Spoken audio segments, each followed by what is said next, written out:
Assalamualaikum warahmatullahi wabarakatuh. Bismillahirrahmanirrahim. Alhamdulillahil qawi sultanuh, al-wadihil burhanuh, al-mabsut fil wujud karamuhu wa ihsanuh.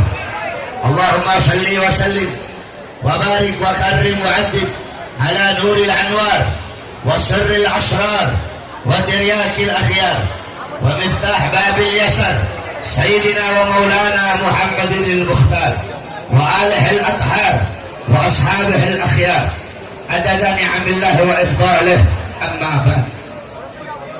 Saya cintai yang saya muliakan para alim ulama, para habaib, para kiai, para asatidz, para tokoh masyarakat, para aparat pemerintah, wabil khusus guru kita Al-Habib Rifqi bin Syahab beserta seluruh para habaib yang saya cintai yang saya muliakan, ketua panitia beserta seluruh panitia peringatan tahun baru Islam 1 Muharram 1439 Hijriah beserta seluruh hadirin hadirat, bapak-bapak, ibu-ibu, khususnya para pemuda-pemudi sekalian yang dimuliakan oleh Allah Subhanahu wa taala. Alhamdulillah, segala puji dan syukur kehadiran Allah yang dimana pada malam hari yang mulia ini, di tempat yang penuh dengan berkah ini, Allah menjadikan ini tempat sebagai tempat turunnya rahmat, tempat turunnya maghfirah, tempat turunnya hidayah, tempat turunnya inayah, tempat turunnya berkah. Allah ampuni dosa-dosa kalian yang telah lalu, yang akan datang, yang tampak, yang tidak tampak, yang besar, yang kecil. Sebab duduknya kalian di sini mendapatkan keberkahan dan keutamaan dari majelis ilmunya Allah Subhanahu wa taala. Saudara-saudara, duduknya kalian di majelis ini untuk bersyukur kepada Allah Subhanahu wa taala atas nikmat yang Allah Subhanahu wa taala berikan, yaitu kita bisa punya umur, kita punya masa, kita punya waktu, bisa sampai kepada 1 Muharram 1439 Hijriah. Kita berada di bulan haram, bulan haram, syahrallahul haram, bulannya Allah Subhanahu wa taala yang haram ada 4, salasa mutatabi'in, 3 berturut-turut, Dzulqa'dah, Dzulhijjah dan Muharram. 1 berada terpisah, yaitu bulan Rajab. Kita berada di bulannya Allah, bulan Muharram. Bulan haram adalah bulan yang dimuliakan oleh Allah, bulan yang diutamakan oleh Allah, bulan yang dilipat gandakan amal ibadah oleh Allah. Salatmu, puasamu, sedekahmu, sujudmu, rukukmu, amal-amal baikmu di bulan haram dilipat gandakan oleh Allah. Sebaliknya, perbuatan dosamu, maksiatmu, mungkaratmu, dalalatmu, sayyiatmu, mukhalafatmu, perbuatan dosamu, kesesatanmu, pelanggaranmu, keburukanmu di bulan haram juga akan dilipat gandakan oleh Allah Subhanahu wa taala dosa-dosanya. Oleh karena itu, saudara-saudara, hidupkanlah hari-harimu di bulan haram untuk beribadah kepada Allah Subhanahu wa taala. Kita telah masuk tahun baru. Tahun barunya umat Islam adalah Hijriah, bukan Masehi, saudara-saudara. Oleh karena itu patut bagi kita untuk bersyukur atas nikmat umur sampai pada tahun baru yang Allah Subhanahu wa taala berikan ini. Jangan kau sia-siakan kau punya umur, jangan kau sia-siakan kau punya waktu untuk hal-hal yang tidak bermanfaat. Manfaatkanlah, hidupkanlah waktumu di tahun baru ini untuk hal-hal yang baik. Mulailah awal-awal yang baik untuk beribadah kepada Allah, untuk berbuat taat kepada Allah, untuk berbuat perkara-perkara yang menyebabkan engkau mendapatkan ridha Allah Subhanahu wa taala. Saudara-saudara, waktu-waktu yang kemarin telah berlalu, waktu yang telah berlalu bukan milik kalian, waktu yang akan datang bukan milik kalian. Waktu kalian kapan? Sekarang ini waktu kalian, hari ini waktu kalian, saat ini waktu kalian. Waktu sangat berharga, waktu sangat bernilai. Gal Al-Imam Ghazali radhiyallahu an, kullu nafasin min anfasik kal jauhar la tugawwam bil kibah. Setiap hembusan nafasmu yang keluar dari dirimu, yang keluar dari jiwamu, itu adalah permata yang tidak ada nilainya, permata yang tidak ada harganya. Saudara-saudara, emas 1 gunung bisa kamu cari, Uang sebanyak apapun bisa kau cari, tetapi waktu, tetapi umur, kamu mau cari di mana umur? Kamu mau cari di mana waktu? Tidak ada toko, tidak ada warung, tidak ada supermarket yang menjual umur, tidak ada toko yang menjual waktu. Oleh karena itu saudara-saudara, manfaatkan sisa umur hidup kamu untuk beribadah kepada Allah, untuk bertakwa kepada Allah. Qala Rasul sallallahu alaihi wasallam, ikhtanim khamsan qabla khamsin. Manfaatkanlah, pergunakanlah, ingatlah 5 perkara sebelum datangnya 5 perkara. Syababaka qabla haramika, masa mudamu sebelum datang masa tuamu. Engkau masih muda, maka pergunakan masa mudamu untuk menuntut ilmunya Allah subhanahu wa ta'ala. Pergunakan masa mudamu untuk betul-betul belajar, karena orang yang belajar di masa kecil, di masa muda, bagaikan menulis di atas batu. Sedangkan orang yang sudah tua, kalau sudah tua, bagaikan menulis di atas air. Makanya Al-Imam Baihaqi dalam kitab beliau mengatakan, Hammad ibn Salamah sa'ahiftahu fi akhir umrih. Hammad ibn Salamah salah satu perawi hadis, beliau di masa tuanya jelek hafalannya. Makanya dalam Al-Imam Al-Baihaqi mengatakan, kalau ada salah satu riwayat hadis dari Hammad ibn Salamah, maka diambil. Kalau ada riwayat, kalau mau ditarjih antara 2 hadis, yang satu hadis ada perawinya Hammad ibn Salamah, orangnya sudah tua. Yang satu ada perawi hadis contohnya Ma'mar, maka yang lebih rajih adalah yang selain daripada Hammad. Kenapa? Karena sudah tua. Oleh karena itu, mumpung kamu masih muda, gunakan betul-betul masa mudamu untuk berbuat taat kepada Allah, untuk menuntut ilmu, untuk memperbagus akhlak, untuk memperbaiki akhlak. Karena engkau ibarat pohon. Jikalau pohon itu bengkok, masih kecil bengkok, diluruskan gampang. Akan tetapi kalau itu pohon sudah besar, itu pohon sudah tumbuh besar, itu pohon sudah kuat batang-batangnya, ketika pohon itu bengkok, susah untuk diluruskan, pasti akan patah. Mumpung kau masih muda, gunakan masa mudamu. Udah tinggalkan itu nongkrong, tinggalkan itu berbuat maksiat, tinggalkan perkara-perkara yang tidak bermanfaat sebelum datang masa tuamu. Kalau nanti engkau sudah tua, engkau akan menyesal.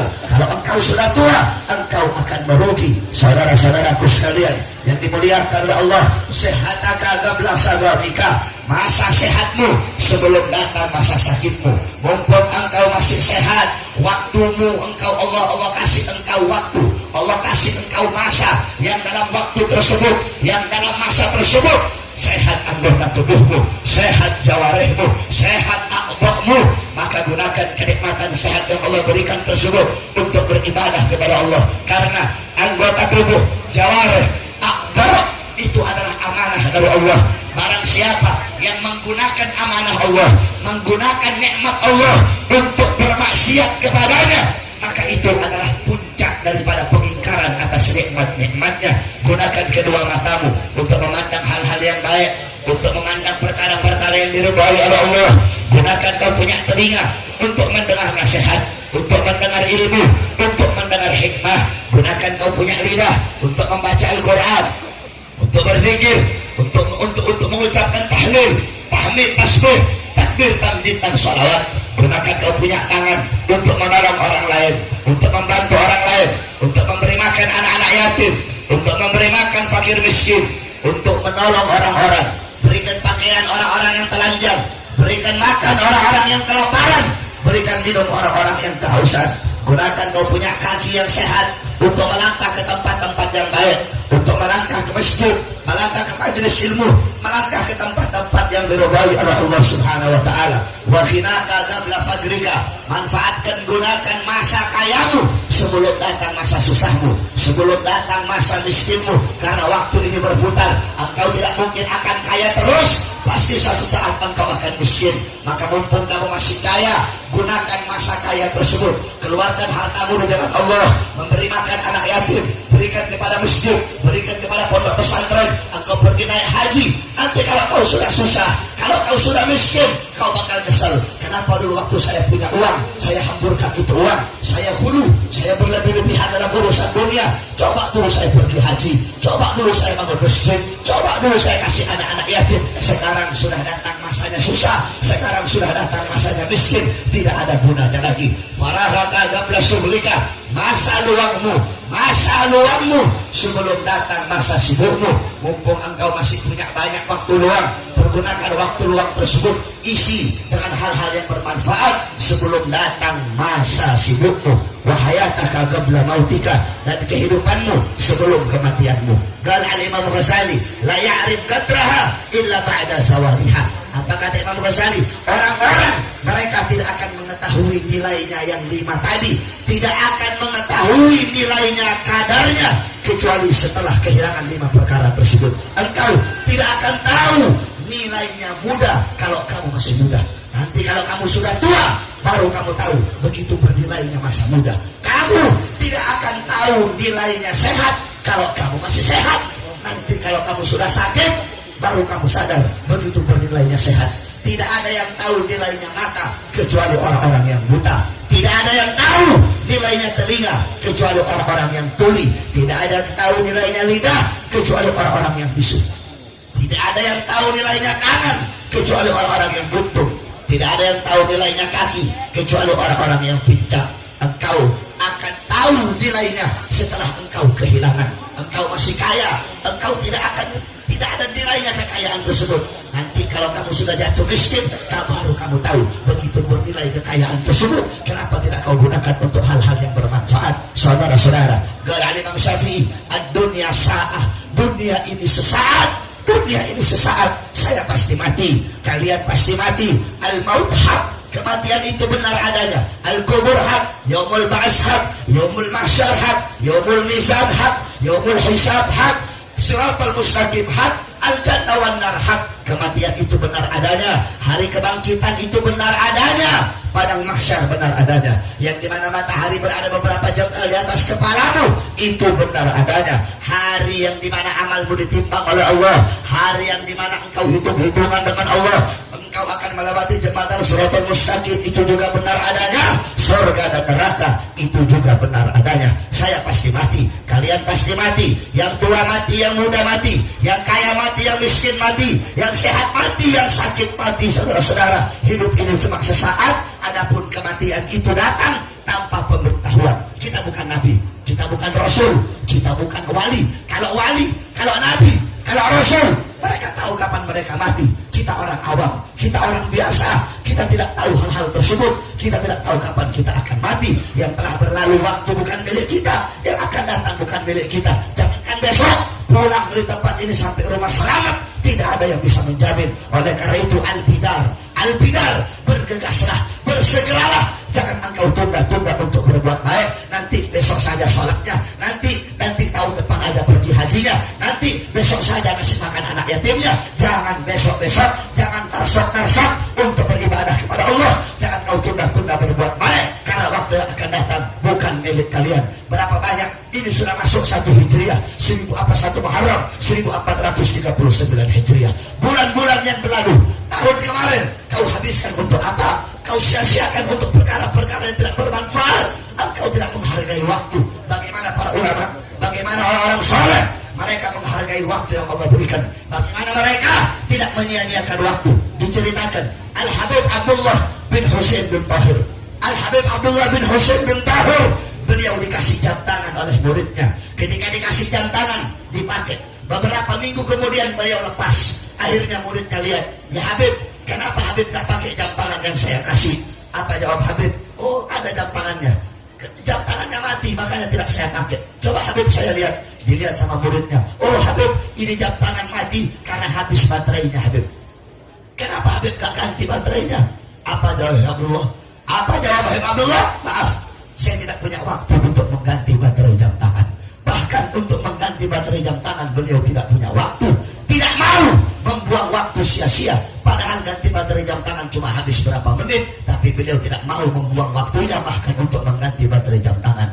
Al-Imam Muhammad ibn Sahnun, ketika beliau sedang menuntut ilmu, satu waktu beliau pergi ke pasar. Ketika beliau pergi ke pasar, beliau beli ikan, saudara-saudara. Sampai ke rumah, mau digoreng itu ikan, gak jadi, karena datang waktunya taklim. Akhirnya beliau taklim, beliau menuntut ilmu. Selesai taklim, mau digoreng lagi itu ikan, datang waktunya sholat. Selesai sholat, mau digoreng itu ikan, datang waktunya mutolaah, datang waktunya murojaah, mengulang-ulang pelajaran. Akhirnya ikan tersebut terbiar sampai 3 hari, sampai busuk itu ikan. Apa jawab beliau? Akhirnya kami makan itu ikan mentah-mentah dalam keadaan busuk karena tidak punya waktu untuk menggoreng ikan tersebut. Bahkan menggoreng ikan tidak punya waktu, tidak mau waktunya dibuang, bahkan hanya untuk menggoreng ikan, saudara-saudara. Al-Habib Ahmad bin Hasan Al-Abbas, beliau menceritakan ada seorang wanita dari kabilah Al-Amudi. Dia menulis dengan tangannya syarah kitab Minhaj Al-Imam Nawawi, ada 4 jilid. Di akhir tulisan wanita itu berkata, tolong dikasih uzur, tolong dikasih maaf kalau ada kata-kata yang salah, karena aku menulis ini kitab dalam keadaan menyusui anak-anakku.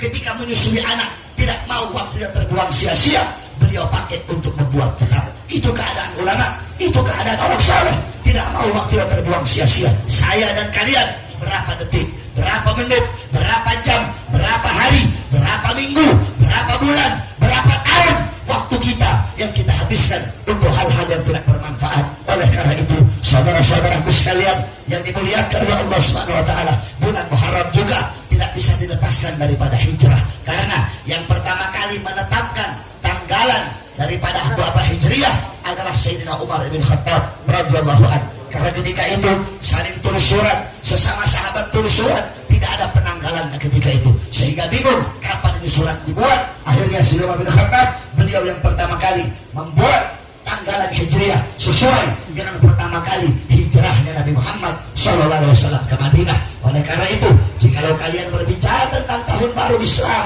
berbicara tentang tahun baru Hijriyah, maka tidak bisa dilepaskan daripada hijrahnya Nabi Muhammad SAW.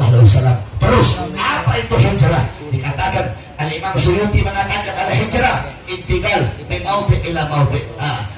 Al-hijrah intiqal an syai' ila syai'. Al-Imam Qurtubi mengatakan al-hijrah intiqal min mawdi' ila mawdi' wa qasdu tarkil awal itharan lithani. Al-Imam Al-Mujahid mengatakan al-hijrah tarku diyarahum in khafal fitnah wal ittibari fi dhatillah. Adapun sebaik-baiknya hijrah, sedalam-dalamnya makna hijrah adalah yang disampaikan oleh Nabi. Al-muhajir man hajara manahallahu anhu. Orang-orang yang berhijrah adalah orang-orang yang meninggalkan apa-apa yang dilarang oleh Allah baginya. Apa-apa yang dilarang oleh Allah olehnya, dia tinggalkan. Itulah orang-orang yang berhijrah. Adapun al-mujahid man jahada hawahu. Nabi Muhammad berkata, orang-orang yang berjuang, orang-orang yang berjihad, hakikatnya adalah orang-orang yang berjihad melawan hawa nafsunya. Itu sabda Nabi Muhammad SAW. Oleh karena itu, kalau engkau mau hijrah, engkau mau berpindah, maka tinggalkan perbuatan-perbuatan yang haram, tinggalkan perbuatan-perbuatan dosa, tinggalkan perbuatan maksiat, tinggalkan hal-hal yang dilarang oleh Allah Subhanahu wa taala. Saudara-saudara, di bulan Muharram ada satu hari yang mulia, ada satu hari yang agung, namanya hari Asyura, yang dimana pada hari tersebut kita disunahkan untuk berpuasa. Hukumnya sunnah muakkad. Nabi Muhammad pernah bertanya kepada orang Yahudi Madinah tentang puasa mereka pada tanggal 10 Muharram. Jawab orang Yahudi, ya Rasulullah, kami berpuasa pada tanggal 10 Muharram karena bersyukur kepada Allah atas selamatnya Nabi Musa dari kejaran tentara Fir'aun. Apa jawabnya Nabi? Ana ahabbu bi Musa minkum.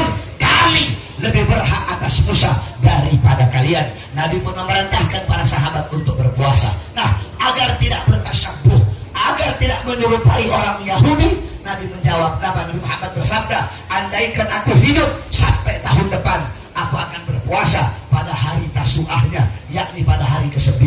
Jadi kalau orang Yahudi puasanya cuma 10 Muharram, kalau kita 9 dan 10 Muharram, agar tidak bertasyabuh, agar tidak menyerupai orang-orang Yahudi.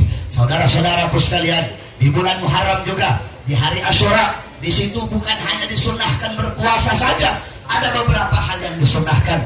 Yang pertama disunahkan berpuasa, kemudian disunahkan mandi sunnah, kemudian disunahkan memakai celak, disunahkan memotong kuku, disunahkan menyambung tali silaturahmi, disunahkan mengusap kepala anak yatim. Maksudnya mengusap bukan cuma mengusap saja, itu adalah imarah.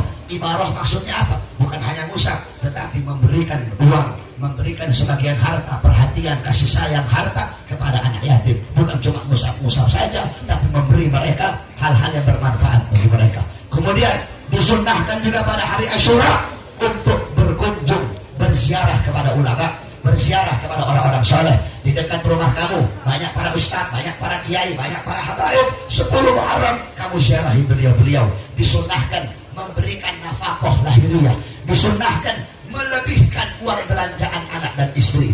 Jadi kalau suami-suami pada tanggal 10 Muharram biasanya tiap hari ngasih istri 50.000, tiap hari ngasih istri 100.000. Nanti 10 Muharram sunnah memberikan lebih 1 juta, sunnah 1,5 juta, sunnah 2 juta, setahun sekali kamu lebihkan. Itu hukumnya sunnah pada 10 Muharram. Kemudian masih banyak lagi hal-hal yang sunnah pada tanggal 10 Muharram. Adapun Al-Imam Al-Qurtubi di dalam kitab beliau menjelaskan bahwasanya terdapat kejadian-kejadian yang besar, kejadian-kejadian yang agung, kejadian-kejadian yang luar biasa di bulan Muharram, khususnya pada hari Asyura. Apa itu? Allah Subhanahu wa taala menerima taubatnya Nabi Adam pada hari Asyura. Nabi Allah Adam Allah turunkan di India, Siti Hawa Allah turunkan di Jeddah, Iblis Allah turunkan di Basrah. Selama ratusan tahun Allah belum terima taubat Nabi Adam. Allah terima ketika berada di Mekah. Dan pada hari Asyura Allah Subhanahu wa taala memberikan kerajaan kepada Nabi Sulaiman itu pada hari Asyura. Allah menyembuhkan Nabi Allah Yakub dari butanya. Setelah Nabi Allah Yakub berpisah dengan anaknya Nabi Yusuf, beliau buta. Allah sembuhkan beliau dari butanya pada hari Asyura. Allah Subhanahu wa taala mengangkat Nabi Idris ke langit pada hari Asyura. Allah Subhanahu wa taala menyandarkan kapal Nabi Allah Nuh di daratan selama 6 bulan. Nabi Allah Nuh berada di banjir, Allah sandarkan kapalnya di daratan pada hari Asyura. Allah Subhanahu wa taala menyelamatkan Nabi Allah Yunus ibn Matta 40 hari dalam perut ikan paus. Allah keluarkan beliau pada hari Asyura. Nabi Allah Yusuf alaihi salam Allah keluarkan dari penjara pada hari Asyura. Kemudian Nabi Allah Ayub alaihi salam Allah kasih beliau penyakit gatal-gatal, penyakit semacam lepra, sampai-sampai dalam riwayat beliau kalau mau sholat ulangnya diangkat ditaruh, nanti habis sholat diangkat lagi, ulang ditaruh lagi, seluruh tubuhnya kena penyakit. Apa doa Nabi Allah Ayub? Ya Allah, aku rela, aku ridha seluruh tubuhku dimakan oleh ulat kecuali 2 jangan sampai dimakan. Ya Allah, lidahku dan hatiku, lidahku untuk berzikir kepadamu, hatiku untuk selalu mengingatmu ya Allah. Kemudian Allah Subhanahu wa taala menyelamatkan beliau dari penyakit tersebut. Allah sembuhkan beliau pada hari Asyura. Allah Subhanahu wa taala menyelamatkan Nabi Allah Ibrahim dari Namrud pada hari Asyura. Allah Subhanahu wa taala menurunkan air hujan pertama kali pada hari Asyura. Allah menciptakan Arsy pada hari Asyura. Allah menciptakan Lauhul Mahfuz pada hari Asyura. Bukan hanya itu, syahidnya Sayyidina Husain radhiyallahu an, cucunya Nabi Muhammad, datuknya para habaib, kakeknya para habaib, Sayyidina Husain, beliau wafat, beliau mati syahid, beliau dipenggal, beliau disembelih, beliau mati menghembuskan nafas terakhirnya sebagai pemimpin syuhada, pemimpin pemuda ahli surga. Beliau wafat pada 10 Asyura. Saudara-saudara, Sayyidina Hasan setiap hari Nabi Muhammad cium mulutnya, sedangkan Sayyidina Husain setiap hari Nabi Muhammad cium lehernya. Sayyidina Husain mengadu kepada ibunya, wahai ibu, aku iri kepada Hasan. Hasan kakek cium di mulut, aku kenapa kakek cium di leher? Maka ibunya Sayyidatuna Fatimah mengadu kepada kakeknya, mengadu kepada ayah beliau yaitu Rasulullah. Wahai ayahku, kenapa Hasan kau cium di mulut, sedangkan Husain kau cium di leher? Mendengar itu Nabi Muhammad menangis. Apa jawab Nabi? Aku cium Hasan di mulut karena Hasan wafatnya nanti dari mulut. Wafatnya Hasan melalui mulut. Apa maksudnya? Ternyata betul, Sayyidina Hasan wafat diracun, saudara-saudara. Sedangkan Husain aku cium lehernya karena Husain wafatnya dari leher. Akhirnya betul, beliau dipenggal oleh Shibir bintil Jausan. Saudara-saudaraku sekalian, Jibril turun ngasih kain kafan untuk Nabi Muhammad 1, untuk Sayyidatuna Khadijah 1, untuk Sayyidatuna Fatimah 1, untuk Sayyidina Ali 1, untuk Sayyidina Hasan 1. Rasul tanya, mana untuk Husain? Apa jawab Jibril? Wahai Rasulullah, Husain wafat tidak akan dikafani. Husain akan wafat, beliau akan mati syahid. Beliau syahid, beliau wafat pada hari Asyura. Saudara-saudara, ketika itu Al-Imam Ali Zainal Abidin, salah satu anak beliau yang hidup ketika itu. Semua anaknya wafat. Ali Al-Akbar, Ali Al-Asghar, Ali Al-Awsat, bahkan ada yang masih bayi. Ketika itu yang kehausan, beliau mau ambilkan air, langsung dipanah oleh musuh-musuh Allah Subhanahu wa taala. Yang tersisa cuma satu anak beliau, Al-Imam Ali Zainal Abidin, yang ketika itu dalam keadaan sakit, itu pun masih tetap mau ikut perang. Dilarang oleh bibinya, adik Sayyidina Husain, yaitu Sayyidatuna Zainab. Wahai Ali, kalau kamu ikut perang, kamu lagi sakit, kalau kamu musnah, kalau kamu wafat, maka tidak akan lagi tersisa cucunya Nabi Muhammad. Seluruh habaib di seluruh dunia itu nasabnya bersambung kepada Al-Imam Ali Zainal Abidin, salah satu cucunya Nabi yang tersisa ketika itu. Beliau Sayyidina Husain wafat pada hari Asyura. Oleh karena itu bulan Muharram, khususnya hari Asyura, banyak kejadian yang luar biasa. Maka hidupkan untuk beribadah kepada Allah Subhanahu wa taala. Saudara-saudara, yang terakhir saya sampaikan kepada kalian semua yang duduk di majelis ini, awas saudara-saudara, hati-hati kalian, jaga kampung kalian, jaga kota kalian. Kenapa? Karena PKI sudah mulai bangkit, saudara-saudara. Saudara-saudara sekalian yang dimuliakan Allah, saya tanya engkau semua, kalau PKI bangkit rela apa tidak? PKI bangkit rela apa tidak? Siap lawan apa tidak? Siap lawan apa tidak? Saudara-saudara, kemarin hari Minggu malam Senin, ketika itu umat Islam dan warga sekitar mendengar kabar bahwasanya di gedung LBH sudah 2 hari diadakan pertemuan anak-anak PKI, diadakan pertemuan anak-anak PKI, saudara-saudara. Akhirnya warga, umat Islam, laskar dari seluruh Jakarta datang berkumpul. Mereka demo di situ. Mereka mau membubarkan acara PKI tersebut sebagai bukti kecintaannya kepada NKRI, sebagai bukti kesetiaannya kepada Pancasila. Saudara-saudara, PKI pengkhianat bangsa, PKI pengkhianat Pancasila, PKI pengkhianat merah putih, PKI pengkhianat undang-undang dasar, PKI yang membantai para kiai, PKI yang membantai para habaib, PKI yang membantai para kiai-kiai, khususnya kiai-kiai NU. Bahkan saudara-saudara, bukan cuma kiai, Habib dibunuh oleh PKI. Kamu tahu ketika itu di Jember ada Habib namanya Al-Habib Ali bin Abdullah Al-Habib. Ketika itu beliau ketua Ansor di sana. Kamu tahu ketika itu saudara-saudara tahun 1965. Jadi biar kamu tahu, bukan cuma Kiai Habib dibunuh, beliau diculik oleh PKI. Ketika beliau diculik oleh PKI, itu perbatasan antara Jember dan Banyuwangi. Beliau dibawa ke satu hutan. Ketika dibawa ke satu hutan, dipegang, diberondong dengan senjata. Ketika beliau diberondong dengan senjata, tidak ada satupun senjata yang mempan di tubuhnya beliau. Akhirnya, apa ini licik lihat? Kamu lihat biadabnya orang PKI. Kamu lihat liciknya orang PKI. Apa kata orang PKI? Habib, kalau kamu masih tetap tidak pas, kalau kamu masih tetap tidak tembus ini peluru, kalau kamu tidak hilangkan, kamu pindah kebal, maka kami akan datang ke rumah kami akan datang ke rumah kamu, kami akan bunuh anak, istri dan keluarga kamu. Akhirnya apa kata Habib? Ya sudah, kalau begitu lebih baik kamu bunuh saya saja, asalkan jangan kalian bunuh anak, istri dan keluarga saya. Sebelum kalian bunuh saya, izinkan saya untuk sholat terlebih dahulu. Beliau sholat, saudara-saudara. Ketika beliau sholat sunnah mutlak, selesai beliau sholat sunnah, baru kata beliau, silahkan tembak saya. Akhirnya beliau ditembak sampai mati, saudara-saudara. Ini sudah selesai, beliau sudah mati. Baru beberapa tahun ini, sekitar 10-20 tahun yang lalu, itu orang yang nembak, dia datang kepada keluarganya, dia minta maaf, dia minta ampun, dia hanya suruhan orang PKI. Karena ketika itu dia sedang ditodong oleh senjata PKI telinganya. Kalau kau tidak tembak, maka kau yang akan kami tembak. Dia bilang apa? Hidup saya tidak tenang, hidup saya sengsara, hidup saya susah dari dulu sampai sekarang. Makanya saya minta ampun, saya minta maaf. Saudara-saudara habaib dibunuh oleh PKI. PKI pecat, PKI biadab, PKI yang tidak bertuhan, PKI tidak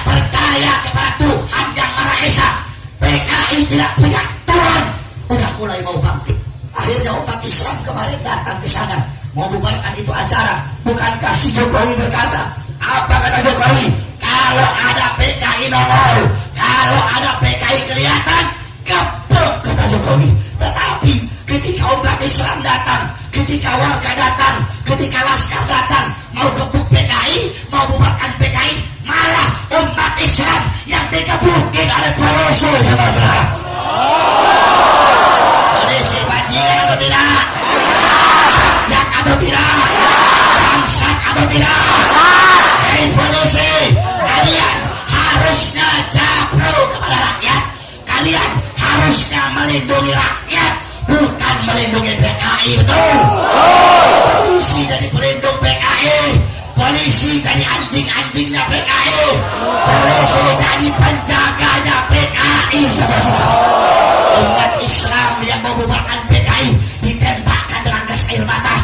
Mereka tidak berperi kemanusiaan, dipikir binatang itu umat Islam. Pak, bukan cuma ditembak pakai gas air mata. Ada saya punya murid namanya Solur, itu ditembak pakai senjata peluru peluru karet, saudara-saudara. Untung tidak tembus. Ditembak pakai peluru karet. Ada anak-anak yang dia punya kaki dilindas pakai motor truk. Seakan-akan umat Islam yang PKI, saudara-saudara. Ini polisi bajingan, ini polisi biadab, ini polisi kurang ajar. PKI yang di dalam dilindungi, saudara-saudara. Demi Allah, kalau polisi pro kepada rakyat, kalau polisi melayani rakyat, kalau polisi melindungi rakyat, polisi akan jadi sahabat rakyat, betul? Tapi kalau polisi menjadi penjaga PKI, kalau polisi jadi pelindung PKI, demi Allah, puluhan juta umat Islam akan bangkit untuk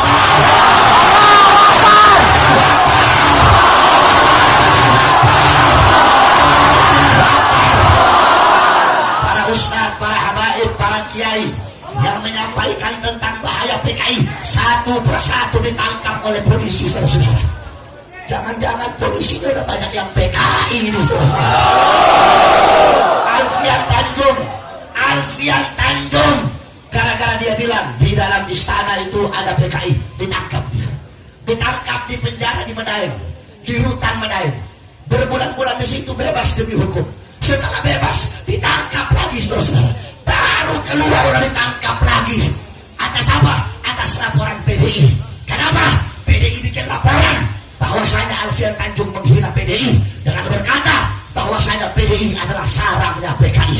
Saudara-saudara, Alfian Tanjung ditahan, dimasukkan penjara gara-gara mengatakan PDI adalah biangnya PKI, gara-gara mengatakan PDI adalah sarangnya PKI. Sekarang ingin saya sampaikan, saya Pak Harbin Simit mengatakan bahwasanya PDI sarang PKI. Ayo polisi, tangkap saya. Kalau Alfian Tanjung kalian tangkap gara-gara bilang PDI PKI, sekarang saya bilang PDI PKI. Kurang ajar kalian kepada para ulama, kurang ajar kalian kepada para habaib. PKI kalian lindungi, PKI kalian jaga. PKI bukan hanya musuh kita, PKI musuh bersama, betul? Makanya besok-besok kalau kamu ketemu ada orang pakai baju PKI, pakai atribut PKI, pakai logo PKI, jangan kasih polisi, jangan bawa ke kantor polisi, jangan bawa. Kalau kamu bawa kantor polisi, nanti dilindungi, kamu yang ditangkap sama polisi. Betul? Kalau ketemu orang pakai atribut PKI, pakai logo PKI, ambil bensin, siram, bakar.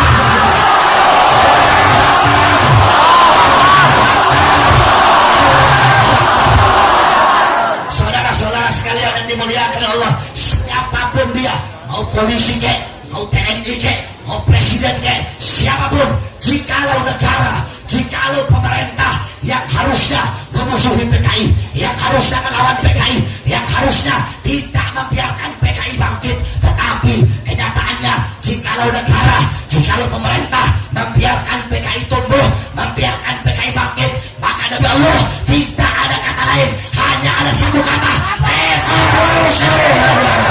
Siap perang lawan PKI, siap pantai PKI, siap perangi PKI, siap bakar PKI.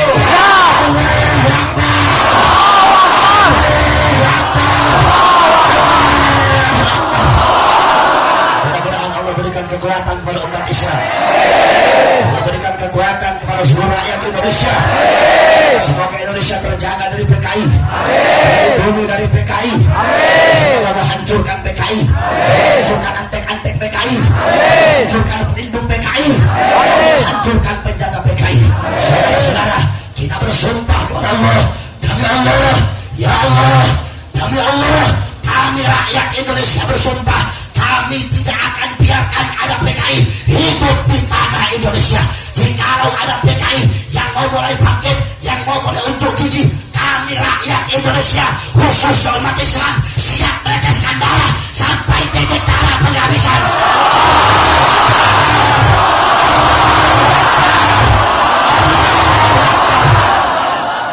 Semoga Allah berikan kemenangan kepada umat Islam.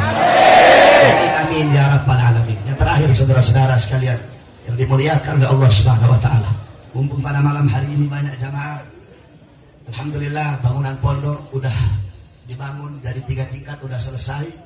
Dan alhamdulillah itu bangunan udah habis sekitar 370 juta, sudah selesai semua.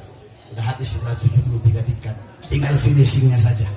Maka saya harapkan pada malam hari ini kepada seluruh hadirin yang hadir untuk mengeluarkan hartanya di jalan Allah. Saya tanya dulu, kalau enggak apa-apa, enggak jadi. Gimana, semuanya siap? Siap? Terpaksa? Terpaksa? Siapa yang butuh? Pondok pesantren atau kalian yang butuh? Bukan pondok yang butuh, kamu yang butuh mengeluarkan harta di jalan Allah Subhanahu wa taala. Kamu keluarkan buat pondok, bukan pondok yang untung, kamu yang untung. Kenapa? Karena kamu punya bekal untuk di akhirat nanti. Tidak ada harta yang bisa menyelamatkan seseorang dalam kubur kecuali harta yang dikeluarkan di jalan Allah Subhanahu wa taala. Sambil kita bersalawat kepada Nabi Muhammad sallallahu alaihi wasallam. Salatullah salamullah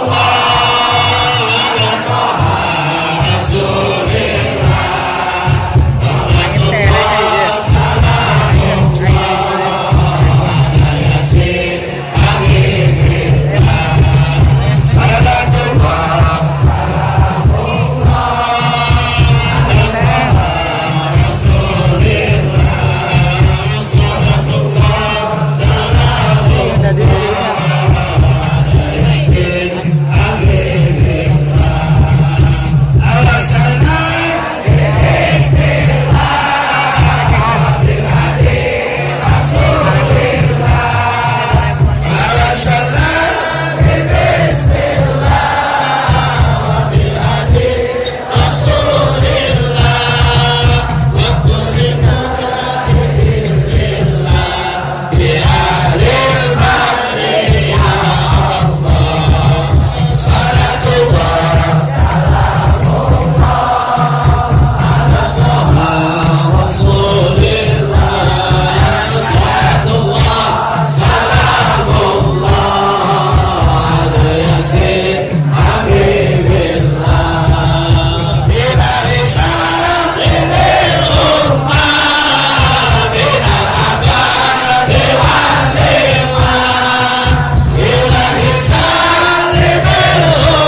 rela atau tidak?